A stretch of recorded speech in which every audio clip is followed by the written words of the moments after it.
नमः शिवाय।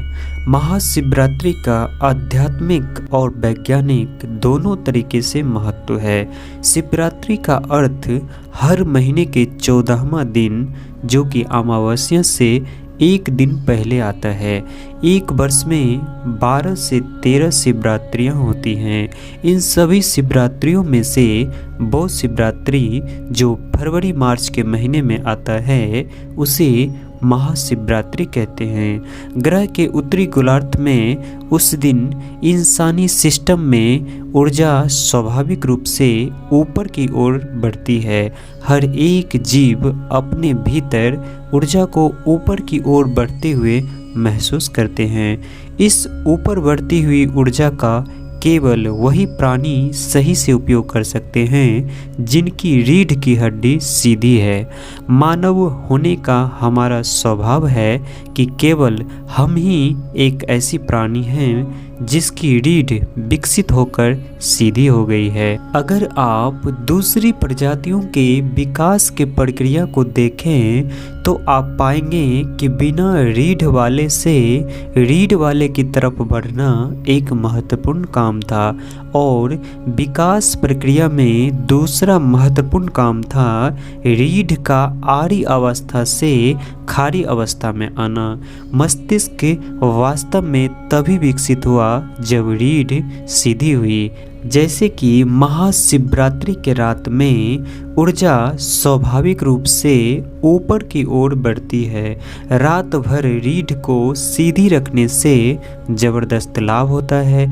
ये उनके लिए विशेष रूप से फायदेमंद हैं जो खासकर आध्यात्मिक मार्ग पर हैं, पर यह उन लोगों के लिए भी महत्वपूर्ण है जो पारिवारिक स्थितियों में हैं। आध्यात्मिक मार्ग पर चलने वालों के लिए, योगियों के लिए ये वो दिन हैं जब शिव अपने भीतर की सभी हलचलों के परे चले गए और पूरी तरह से स्थिर हो गए। इसी दिन उनकी तीसरी आंख खुल गई और उनका बोध खिल उठा। इसी दिन देवों के देव महादेव की तीसरी आंख खुल गई।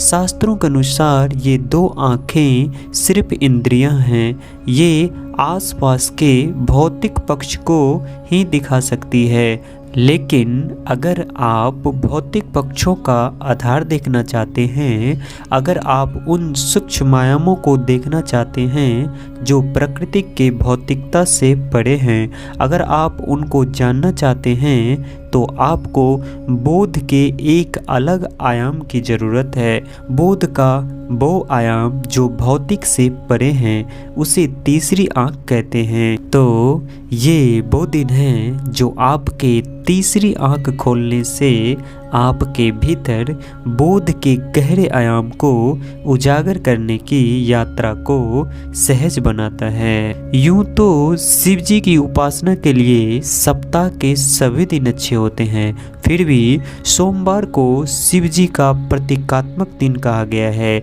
इसलिए सोमवार के दिन शिव जी की विशेष पूजा अर्चना करने का विधान है। शास्त्रों के अनुसार ऐसा माना जाता है कि सृष्टि की शुरुआत में इसी दिन आधी रात में भगवान शिव जी का निरंकार से साकार रूप में ब्रह्म से रुद्र के रूप में अवतरण हुए थे। ज्योतिष शास्त्रों के अनुसार सृष्टि के प्रलय के समय में भगवान शिव जी तांडव करते हुए ब्रह्मांड को तीसरी नेत्र की ज्वाला से भस्म कर देते हैं। इसलिए इसे महाशिवरात्रि या जलरात्रि भी कहा गया है। इसी दिन भगवान शिव जी की विवाह भी हुई थी। ऐसा माना जाता है कि जो भी भक्त अपने सच्चे प्रेम भाव से महाशिवरात्रि के दिन व्रत कर बाबा भोलेनाथ जी की पूजा आराधना करते हैं, उनकी सभी मनोकामनाएं बाबा भोलेनाथ पूर्ण करते हैं। तो आशा करता हूँ आप सभी को यह वीडियो पसंद आया होगा। यदि आपको हमारा यह प्रयास पसंद आया है तो वीडियो को लाइक करें, शेयर करें, साथ ही आपके अपने चैनल ज्ञान संस्कार प्रस्तुति को सब्सक्राइब करें। इसी के साथ आप सबका मंगल हो, आप सभी के ऊपर बाबा भोलेनाथ जी की विशेष कृपा हो।